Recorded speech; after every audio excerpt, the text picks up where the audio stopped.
बुलेटिनच्या सुरुवातीलाच एक मोठी आणि महत्त्वाची बातमी। अमोल कीर्तिकर आणि सूरज चव्हाण यांना आर्थिक गुन्हे शाखेकडून समन्स बजावण्यात आलंय। दोघांनाही 25 नोव्हेंबरला हजर राहण्यासाठी समन्स बजावण्यात आलंय। या दोघांचीही आता ईडी कडून खिचडी घोटाळा प्रकरणी आता चौकशी होणार आहे आणि या आधी दोघांचे जबाब नोंदवण्यात आलेले आहेत। 25 नोव्हेंबरला त्यांना हजर राहण्यासाठी समन्स बजावण्यात आलेला आहे। आर्थिक गुन्हे शाखेकडून या संदर्भातला चौकशी केली जाते। प्रशांत बाग आपले प्रतिनिधी आपल्यासोबत आहेत। प्रशांत, हे दोन्ही नेते ठाकरे गटासाठी किती महत्त्वाचे आहेत आणि त्यांना आलेलं हे समन्स काय, त्याबद्दलचा अधिक तपशील आहे? विलास, खरं तर हे दोन्ही नेते ठाकरे गटासाठी अत्यंत महत्त्वाचे। आपल्याला माहिती आहे की अमोल कीर्तिकर म्हणजे खासदार गजानन कीर्तिकर, जे शिवसेनेचे खासदार नंतर शिंदे गटात जॉईन झाले, त्यांचा मुलगा अमोल कीर्तिकर, जे अजूनही ठाकरे गटाशी संबंधित आहे। सूरज चव्हाण, आपल्याला माहिती आहे सूरज चव्हाण आदित्य ठाकरे यांचे निकटवर्ती आहे म्हणून या दोघांची ओळख आहे। आणि पालिकेच्या माध्यमातून कोविड काळामध्ये जे अनेक कंत्राट देण्यात आले आणि त्या कंत्राट देण्यामध्ये जे संगनमत करून कंत्राट देण्यात आले आणि त्याच्यामध्ये मध्यस्थाची भूमिका यांनी बजावली, अशा प्रकारचा संशय ईडीला एकंदरीत तपासात येतोय। आर्थिक गुन्हे शाखा अर्थात EOW मुंबई पोलिसांची त्यांनीही याच्यात गुन्हा दाखल केला आहे। याच आधारावर ईडीने सुद्धा तपास सुरू केलाय। दिवाळीनंतर चौकशीचे फटाके हे जोरात सुरू झालेले आहेत। आपल्याला माहिती आहे की कथित खिचडी आर्थिक घोटाळा या पूर्ण प्रकरणामध्ये 300 ग्रॅम वजनाचं खरं तर पाकिट देण्यात आलं होतं, पण 100 आणि 200 ग्रॅम वजनाच्याच पाकिटाचं वितरण झालं आणि अनेक पाकिटांच्या खोट्या आकडेवारी संख्या अशा प्रकारे रेकॉर्डवर निष्पन्न झालेल्या आहे। या दोघांची आधीही चौकशी झाली होती। 25 तारखेला या दोघांच्या चौकशीमध्ये काय धक्कादायक माहिती समोर येते हे आपल्याला लक्षात घेणं महत्त्वाचं आहे। पण एक गोष्ट लक्षात घेतलं पाहिजे की महाराष्ट्र पोलिसांची आर्थिक गुन्हे शाखा आणि केंद्र सरकारची ईडी या दोघांच्याही चौकशी या दिवसेंदिवस अधिकाधिक आक्रमक होत चालल्या। ठाकरे गटासाठी हे धोक्याचे संकेत नक्कीच मानले जाईल। धन्यवाद तुम्ही दिलेल्या सगळ्या सविस्तर माहितीबद्दल। यानंतर जाणून घेऊया 36 जिल्ह्यांच्या बातम्या वेगवान स्वरूपात। आमदार अपात्रता प्रकरणी सलग तिसऱ्या दिवशी सुनावणी सुरू आहे। विधानसभा अध्यक्ष राहुल नार्वेकर यांनी पुन्हा नाराजी व्यक्त केली आहे। दोन्ही पक्षकार वकील युक्तिवाद करताना विनाकारण वाद घालत असल्याने वेळ वाया जात असल्याची नाराजी त्यांनी बोलून दाखवली। खासदार अमोल कोल्हेंनी अजित पवारांची भेट घेतली आहे। विकास कामांसाठी भेट घेतल्याचा अमोल कोल्हेंनी दावा केला। मतदारसंघातील विकास कामांवरच्या स्थगिती उठवण्यासंदर्भात भेट घेतल्याची माहिती त्यांनी दिली। अमोल कोल्हेंच्या भेटीने राजकीय वर्तुळात चर्चांना उधाण आलं।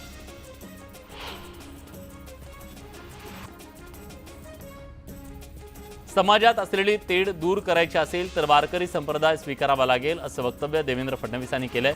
आपले प्रश्न मांडताना इतर समाजाबद्दल अपशब्द वापरू नये असंही ते म्हणाले। शिवसेना ठाकरे गटाचे माजी खासदार आणि माजी केंद्रीय मंत्री अनंत गीते यांनी लोकसभा निवडणुकीसाठी रणशिंग फुंकलंय। पक्षप्रमुख उद्धव ठाकरे यांनी रायगड लोकसभा मतदारसंघातून माझी उमेदवारी जाहीर केली आहे, असा दावा अनंत गीतेंनी केला। एकनाथ खडसेंना आलेला अटॅक हे ढोंग असल्याचा आरोप गिरीश महाजनांनी केला होता। 137 कोटीच्या नोटीस प्रकरणी सहानुभूती मिळवण्यासाठी नाटक केल्याचं ते म्हणाले। यावर माझा आजार खोटा निघाल्यास गिरीश महाजन यांनी भर चौकात मला जोडे मारावेत, अन्यथा मी त्यांना जोडे मारेन, असं आवाहन खडसेंनी केलं। आदित्य ठाकरे 2 दिवसाच्या कोकण दौऱ्यावर आहेत। आज सावंतवाडीत त्यांनी उबाठा गटाच्या कार्यकर्त्यांसोबत खळा बैठक घेतली। 31 डिसेंबर ही सरकारची शेवटची तारीख असल्याचा दावा यावेळी त्यांनी केला। आदित्य ठाकरेंच्या कोकण दौऱ्यात बॅनर वॉर दिसून आलं। कुडाळमध्ये वैभव नाईक यांच्या बॅनर शेजारीच निलेश राणे यांचं भावी आमदार असं बॅनर लावण्यात आलं होतं। कोविड काळातील कथित बॉडी बॅग खरेदी घोटाळा प्रकरणी मुंबईच्या माजी महापौर किशोरी पेडणेकर यांची ईडीकडून चौकशी केली जाते। त्यासाठी पेडणेकर ईडी ऑफिसमध्ये दाखल झाल्या। उद्धवजींच्या सोबत असलेल्यांनाच घेरण्याचं काम या सरकारकडून सुरू असल्याचा आरोप त्यांनी चौकशीसाठी केला। मुंबई महापालिकेतील कोविड ऑक्सिजन जनरेशन प्लांट घोटाळा प्रकरणी FIR दाखल करण्यात आली आहे। मुंबई पोलिसांच्या आर्थिक गुन्हे शाखेच्या तक्रारीवरून नागपुडा पोलीस ठाण्यामध्ये गुन्हा दाखल करण्यात आला आहे। पालिकेने 38 कोटींच्या ऑक्सिजन निर्मिती प्रकल्पासाठी 140 कोटी रुपये दिल्याचा ठपका ठेवण्यात आला। आयकर आणि ईडीने यापूर्वीच त्यांच्या विरोधात चौकशी सुरू केली। कोविड घोटाळा प्रकरणी संजय राऊतांनी सोमय्यांवर टीका केली आहे। गंगेत मृतदेह वाहून गेले। गुजरातमध्ये स्मशानात मृतदेह ठेवायला जागा नव्हती, तर मध्य प्रदेशात मृतदेहांवर उपचार करून कोट्यवधी रुपयांचा घोटाळा झाला। सोमय्यांना कदाचित हे सांगायचं असेल, पण त्यांनी चुकून मुंबईचा उल्लेख केल्याचा टोला संजय राऊतांनी लगावला।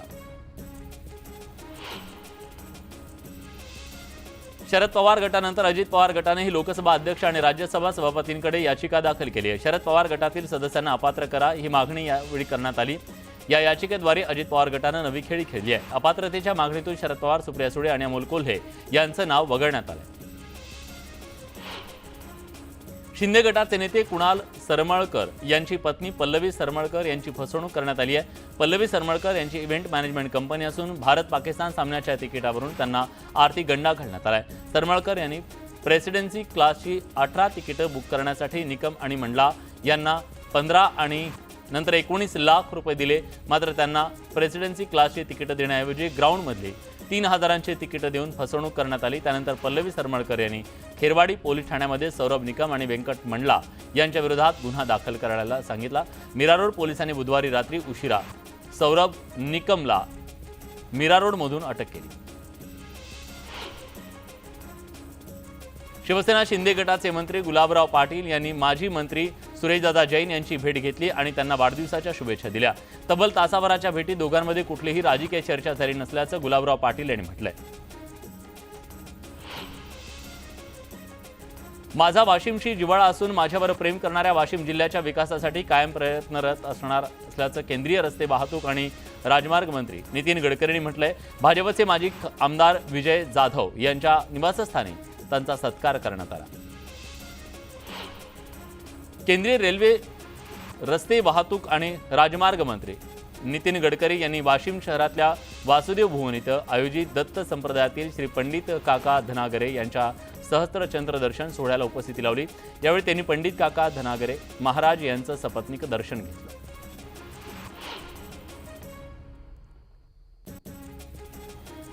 अजित पवारांनी भुजबळांना समज द्यावी, अन्यथा आम्ही शांतीचा मार्ग सोडू असा इशारा मनोज जरांगे पाटील यांनी दिला. अहमदनगरच्या नेवासेमध्ये झालेल्या सभेत त्यांनी भुजबळांचं नाव न घेता त्यांच्यावर जोरदार हल्ला चढवला. राज्यातील शांतता बिघडवण्याचं काम ते करत असल्याचा आरोप त्यांनी केला. मी भडकाऊ वक्तव्य करत नाही, तुमच्याच माणसांना थांबवा, जातीवादी बोलायला लावू नका असं उत्तर मनोज जरांगे पाटलांनी फडणवीसांना दिलंय. आम्ही शांततेत आंदोलन करतोय, मात्र बोर्ड फाडणाऱ्यांना फडणवीस का पाठीशी घालतात? विनाकारण शांतता कोण बिघडवतंय असे सवाल त्यांनी केले. मनोज जरांगे पाटलांनी अहमदनगरच्या निवासामध्ये पैसे खांबाचं दर्शन घेतलं. यावेळी मराठा समाजाकडून त्यांचं जोरदार स्वागत करण्यात आलं. मनोज जरांगे पाटील यांची डिसेंबरमध्ये धुळ्यात सभा होणार आहे. त्याच्या पूर्वतयारीसाठी धुळे शहरात सकल मराठा मोर्चाची बैठक संपन्न झाली. पुणे जिल्ह्यात 1,34,000 कुणबी नोंदी सापडल्यात. आतापर्यंत शहरासह जिल्हाभरात 23,05,057 कागदपत्र तपासण्यात आली. त्यापैकी 1,34,744 कुणबी नोंदी सापडल्याची माहिती मिळते. पुण्यात 1.34 लाख कुणबी नोंदी, 23.5 लाख कागदपत्रांची तपासणी सरकारकडून वेबसाईटवर नोंदी अपलोड करण्यात आल्या. राज्यभरात मराठा कुणबी नोंदींचा सध्या युद्ध पातळीवर शोध सुरू आहे. हिंगोलीच्या रामलीला मैदानावर येत्या 26 नोव्हेंबर रोजी ओबीसी महामेळाव्याचं आयोजन करण्यात आलंय. या महामेळाव्याला ओबीसींचे नेते माजी आमदार प्रकाश शेंडगे यांच्यासह राज्याचे मंत्री छगन भुजबळ हे मार्गदर्शन करणार आहेत.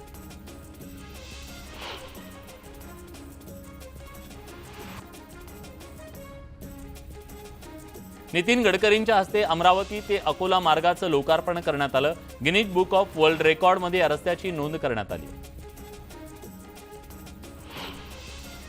ऊस दराच्या मुद्द्यावरून राजू शेट्टींनी पुणे बंगळुरू हायवेवर चक्का जाम आंदोलन सुरू केले.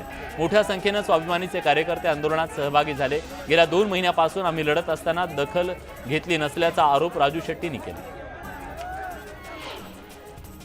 5 नोव्हेंबरपासून रविकांत तुपकरांनी सुरू केलेल्या एल्गार रथयात्रेची बुलढाण्यात सांगता झाली. या एल्गार रथयात्रेत कुठेही स्वाभिमानी शेतकरी संघटनेचं बॅनर किंवा राजू शेट्टींचा साधा उल्लेख नव्हता. रविकांत तुपकर यांनी हा उल्लेख का टाळला असावा असा सवाल उपस्थित होतोय. दुसरीकडे या आंदोलनाचा राजकीय संबंध लावू नका असं तुपकर म्हणाले. हिंगोलीच्या गोरेगाव माझोड आणि इथल्या शेतकऱ्यांनी बँकांचं पीक कर्ज फेडण्यासाठी चक्क आपले अवयव विक्रीला काढलेत. किडनी, डोळे आणि लिव्हर असे आमचे अवयव विकत घ्या आणि आमचं कर्ज फेडा अशी विनंती शेतकऱ्यांना सरकारला केली. ससून रुग्णालयाला गेल्या 11 दिवसापासून अधिष्ठाताच नाहीये. त्यामुळे ससून रुग्णालयाचा कारभार अधांतरी आहे. संजीव ठाकूर यांना पदमुक्त करून विनायक काळे अधिष्ठाता असतील अशी घोषणा राज्य सरकारच्या आरोग्य विभागाकडून करण्यात आली. मात्र 11 दिवसानंतरही विनायक काळे यांच्या नियुक्तीचा आदेश निघाला नाहीये. सलग दुसऱ्या दिवशीही नाशिकमधल्या शहर बस सेवा ठप्प झाली आहे. दिवसभरातील 2300 बस फेऱ्या रद्द करण्यात आल्या. दिवाळी बोनस आणि एका महिन्याचं थकीत वेतन मिळावं यासह इतर मागण्यांसाठी संप पुकारण्यात आलाय। आज दुपारी पालिका आयुक्तांच्या उपस्थितीत बैठक होणार असून त्यात तोडगा निघतो का याकडे नाशिककरांचं लक्ष लागलं। दिवाळीच्या सुट्ट्यांमध्ये नंदुरबार जिल्ह्यातील बस डेपो मालामाल झाले। 10 दिवसात या डेपोनी तब्बल 6,65,85,000ची कमाई केली आहे। नंदुरबारमधील आदिवासी सांस्कृतिक महोत्सवाचा यावेळी फायदा झाला। नाशिकच्या पाथर्डीतील नवले मळ्यात वन विभागानं लावलेल्या पिंजऱ्यात बिबट्या जेरबंद झालाय। 14 नोव्हेंबरपासून या बिबट्याला पकडण्याचे प्रयत्न सुरू होते। 10 दिवसानंतर त्याला पकडण्यात यश आल्यानं स्थानिकांनी सुटकेचा निश्वास सोडला। ताब्यात घेतलेल्या आरोपीला कोर्टामध्ये हजर करण्यासाठी अर्धा तास उशीर झाल्यानं परभणीच्या मानवत कोर्टानं पोलीस कर्मचाऱ्यांना गवत कापण्याची शिक्षा देण्यात आली। तब्बल महिनाभरानंतर हे प्रकरण उघडकीस आलं असून संबंधित पोलिसांनी ही शिक्षा पूर्ण केल्याचं समोर आलंय। भंडाऱ्यात मंडई कार्यक्रमामध्ये महिला शोषणाच्या घटनांमध्ये वाढ झाल्याचं दिसून आलं। तरुणींचा विनयभंग, नृत्यांगणांवर पैसे उधळणं असे प्रकार वाढले असून जिल्ह्यातील महिला नेत्यांनी याबद्दल संताप व्यक्त केला। जळगावात तब्बल 150 वर्षांची परंपरा असलेल्या श्रीराम रथोत्सवाचं आयोजन करण्यात आलं। मंत्री गुलाबराव पाटील यांच्या हस्ते महाआरती झाल्यानंतर रथोत्सवाला सुरुवात झाली। शेतकऱ्यांवरचं संकट दूर कर आणि त्यांना सुखी ठेव असं साकडं यावेळी श्रीरामाला घातलं गेलं। नांदूर मध्यमेश्वर प्रकल्पात तात्काळ पाणी सोडावं या मागणीसाठी वैजापूर गंगापूर महामार्गावरच्या बाजाठाण फाट्यावर रास्ता रोको करण्यात आला। प्रशासनानं दखल न घेतल्यास उपोषणाचा इशारा देण्यात आला। दूध दर प्रश्नी अहमदनगर जिल्ह्यातील अकोलेमध्ये जनसंघर्ष संघटना तसंच दूध उत्पादक शेतकऱ्यांनी रास्ता रोको केला। कोलार घोटी राजमार्गावरती आंदोलन करत तहसील कार्यालयासमोर आमरण उपोषण करण्यात आलं। पालघरमधील राष्ट्रीय आरोग्य अभियानांतर्गत कार्यरत असलेल्या अधिकारी आणि कर्मचारी यांनी रक्तदान करत सरकारचं लक्ष वेधण्याचा प्रयत्न केला। जिल्ह्यातील 900हून अधिक अधिकारी आणि कर्मचारी संपावर गेल्यानं आरोग्य व्यवस्था कोलमडून पडली। वाशिम जिल्ह्यातील सर्व बाजार समित्यांमध्ये तुरीच्या दरात तब्बल 1200 रुपयांची घसरण झाली आहे। नवीन तूर बाजारात यायला अवघा 1 ते 1.5 महिना अवधी असताना दरात होणाऱ्या घसरणीमुळे तूर उत्पादक शेतकऱ्यांची चिंता वाढली। बीडमध्ये कापूस उत्पादक शेतकरी पुन्हा अडचणीत आलाय। पावसानं दडी मारल्यानं उत्पन्नात घट झालेली असताना कापसाला कवडीमोल भाव मिळत असल्यानं खर्च देखील निघेल की नाही अशी चिंता सतावते आहे। कापसाला 7,020 रुपये क्विंटल हमी भाव। पुणे शहरातील बाणेर परिसरात लोखंडी सळी डोक्यात पडून 9 वर्षाच्या मुलाचा मृत्यू झालाय।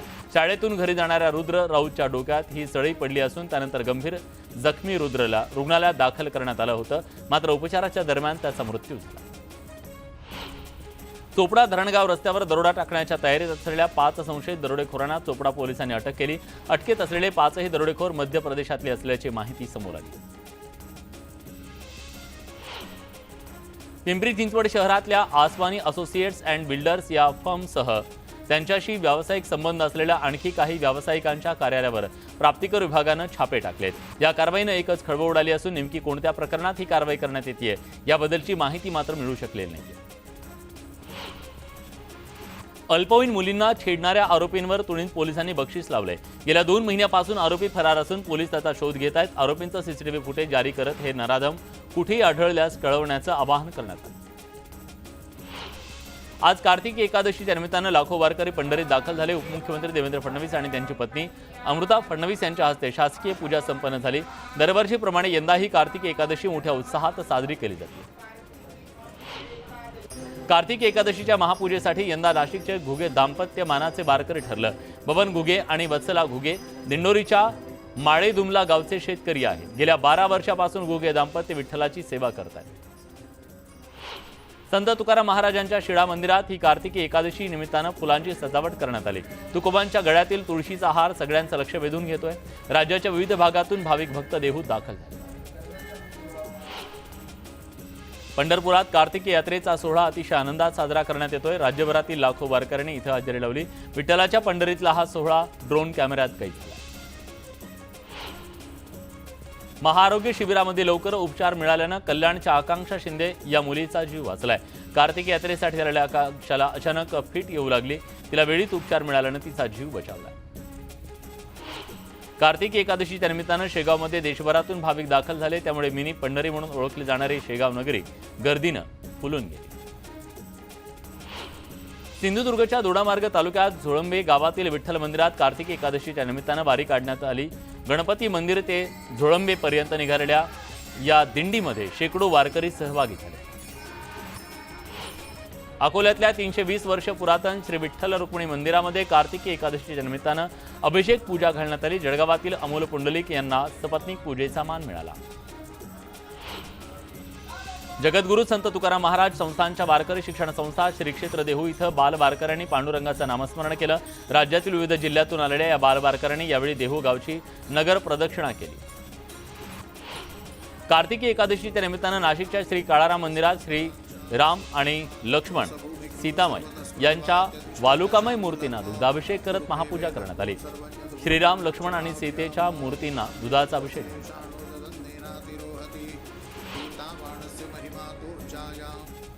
एक छोटासा ब्रेक, कुठे जाऊ नका, पहा फक्त न्यूज 18 लोकमत।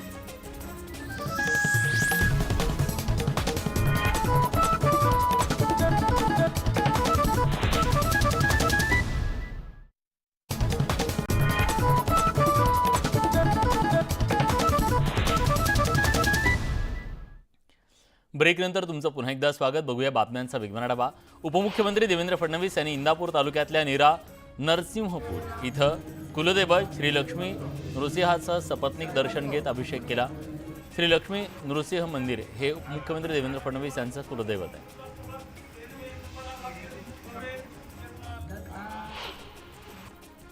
या सगळ्या बातम्यांसोबत बुलेटिनमध्ये आपण इथेच थांबतोय। ताज्या घडामोडींसाठी बघत रहा न्यूज 18।